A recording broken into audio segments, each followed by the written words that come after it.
BBC lê. O tempo não existe. A visão de Carlo Rovelli, físico tido como novo Stephen Hawking.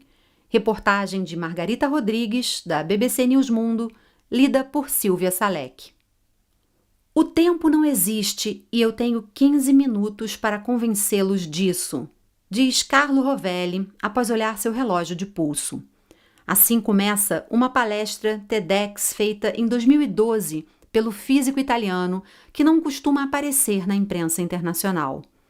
Uma das vezes em que ele ganhou destaque foi na revista britânica New Statesman, numa reportagem assinada por George Eaton, intitulada "O físico rockstar Carlo Rovelli explica por que o tempo é uma ilusão", em tradução livre.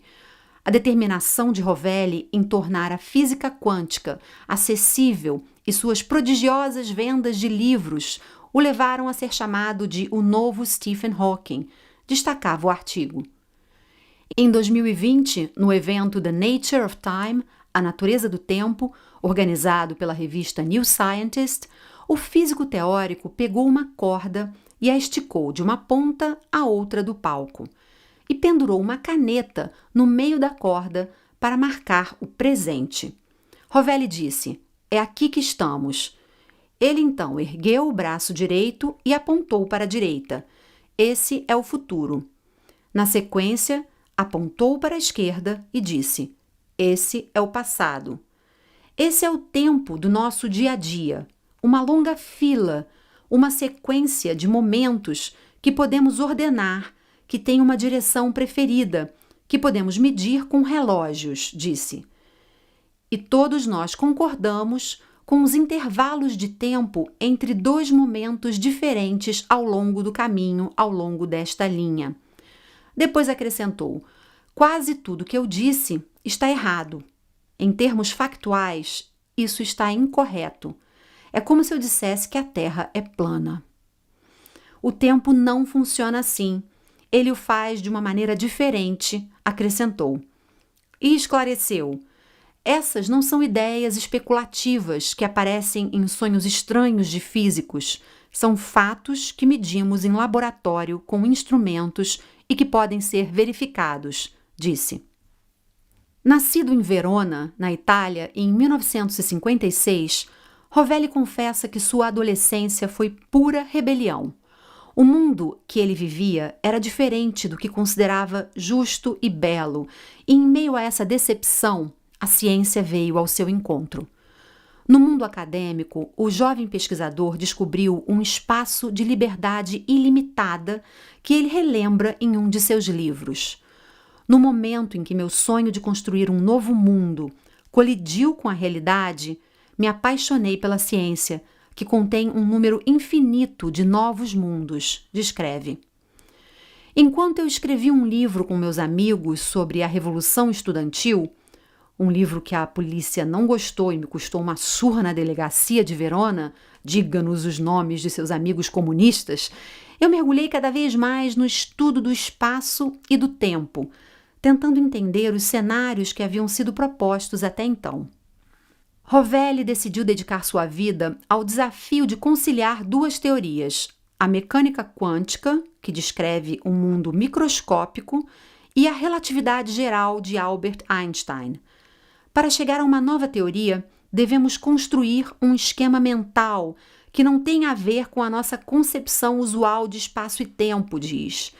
Você tem que pensar em um mundo em que o tempo não é mais uma variável contínua, mas uma outra coisa. Ao buscar possíveis soluções para o problema da gravidade quântica, Rovelli foi um dos fundadores da teoria da gravidade quântica em loop, também conhecida como teoria do loop, que apresenta uma estrutura fina e granular do espaço. Essa teoria tem aplicações em diferentes campos, por exemplo, o estudo do Big Bang, ou as formas de abordar e entender os buracos negros. O físico italiano tem uma carreira brilhante que inclui inúmeros prêmios e livros. Uma dessas publicações, 7 breves lições de física, foi traduzida para 41 idiomas e vendeu mais de 1 milhão de cópias. Ele também foi professor na Itália, nos Estados Unidos, no Reino Unido e atualmente é pesquisador do Centro de Física Teórica de Marselha, na França. Rovelli respondeu por escrito a algumas perguntas da BBC. As respostas são lidas por Thomas Papon. Confira os principais trechos da entrevista. O que é o tempo? Ele realmente existe? Sim, claro que o tempo existe. Do contrário, o que é que sempre nos falta?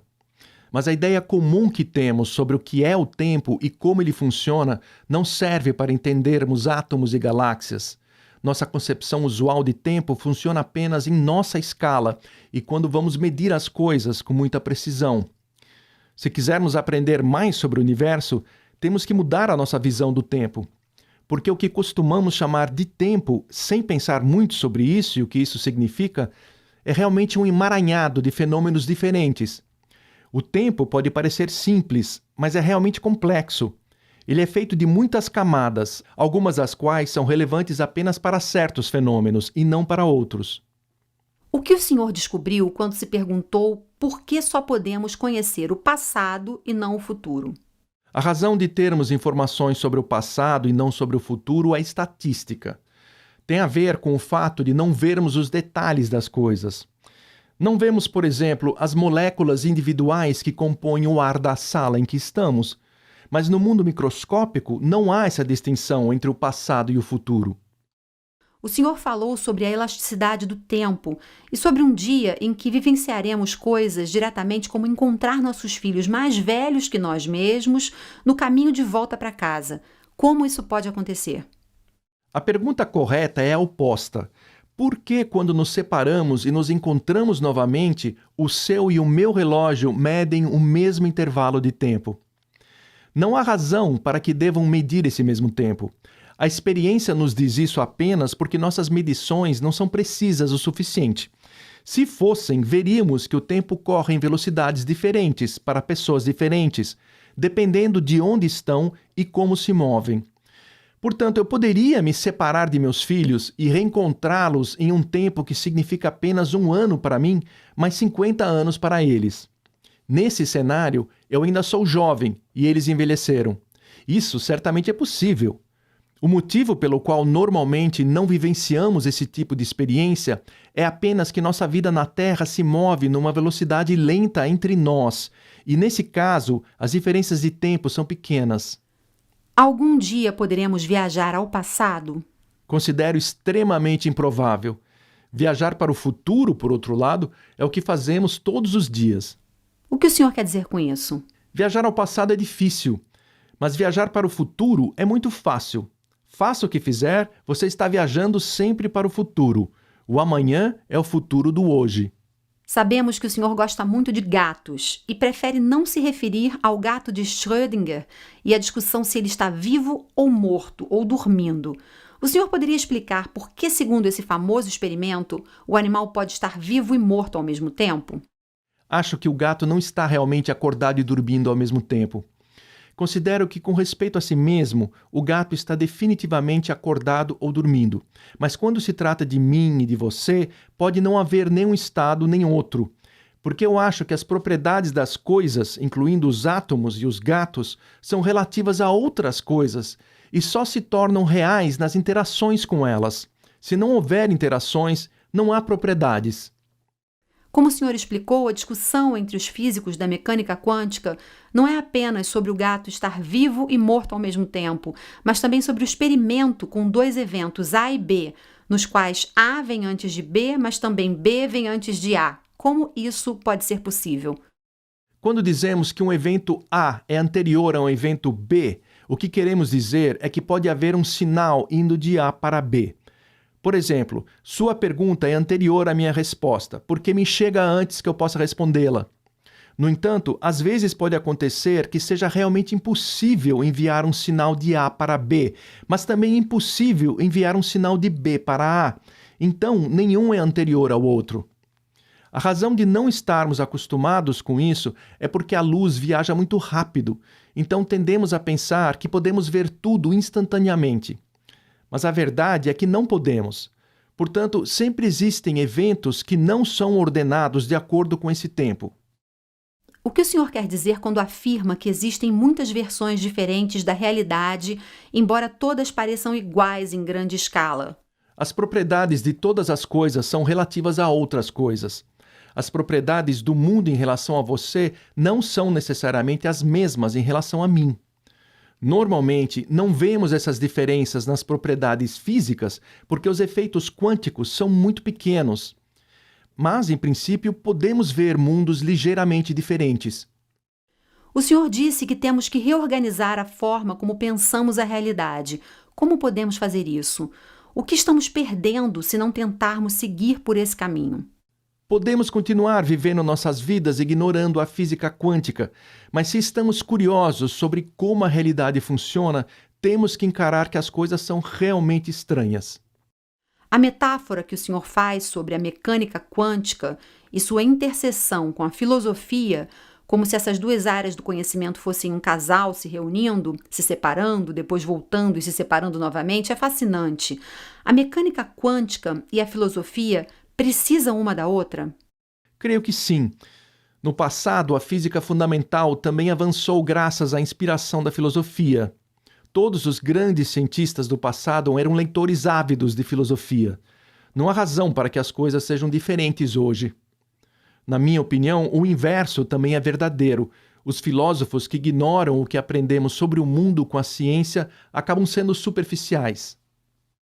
Para o senhor, o livro A Ordem do Tempo é muito especial porque, abre aspas, finge ser sobre física, mas secretamente é o meu livro sobre o significado e a finitude da vida, fecha aspas. Qual o segredo da vida para Carlo Rovelli? O sentido da vida para Carlo Rovelli é o que penso ser o sentido da vida para todos nós. A rica combinação de necessidades, desejos, aspirações, ambições, ideais, paixões, amor e entusiasmo, que surgem em várias medidas e em diferentes versões naturalmente de dentro de nós. A vida é uma explosão de significado. Alguns projetaram o significado da vida fora de si mesmos e ficam desapontados ao perceber que havia algo ilusório em esperar que o significado viesse de fora. Uma das minhas respostas favoritas a essa pergunta foi atribuída a um antigo Sioux, etnia indígena norte-americana. O propósito da vida é abordar com uma canção qualquer coisa que encontrarmos pela frente. O senhor assinalou que na ciência muitos erros são cometidos quando fingimos que estamos certos, quando na verdade muitas vezes não temos essa certeza toda. O novo coronavírus trouxe muitas incertezas para as nossas vidas. Como o senhor enfrentou isso? Eu tenho me esforçado não apenas em minimizar o risco para mim e para as pessoas que amo, mas também para minimizar meu próprio papel na disseminação da infecção. Mas sabendo bem que o risco foi e continua a ser real e que milhões de pessoas morreram e ainda estão morrendo, tenham em mente que isso ainda pode acontecer comigo e meus entes queridos. Essa constatação não deve ser motivo para pânico, mas também não gosto de esconder a cabeça na areia. Que reflexões o senhor fez nesses tempos desafiadores para milhões de pessoas ao redor do mundo? O que fico pensando é simples. Não seria o momento de a humanidade trabalhar em conjunto em vez de continuarmos a ficar uns contra os outros? O Ocidente está construindo novos inimigos: China, Irã, Rússia. Não podemos viver de forma respeitosa e colaborativa sem a necessidade de subjugar uns aos outros, de prevalecer sobre os outros, de vencer, em vez de cooperar para o bem comum?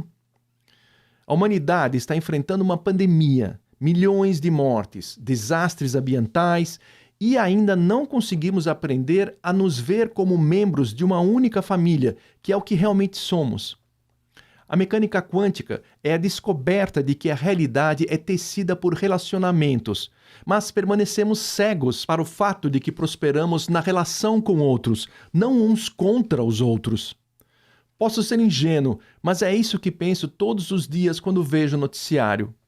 O senhor disse que gostou de ler O Amor em Tempos do Cólera, de Gabriel Garcia Marques, porque nestes tempos sombrios é bom ler sobre o amor verdadeiro. Você pode nos contar mais sobre o que gostou no livro? É um livro cheio de graça e luz.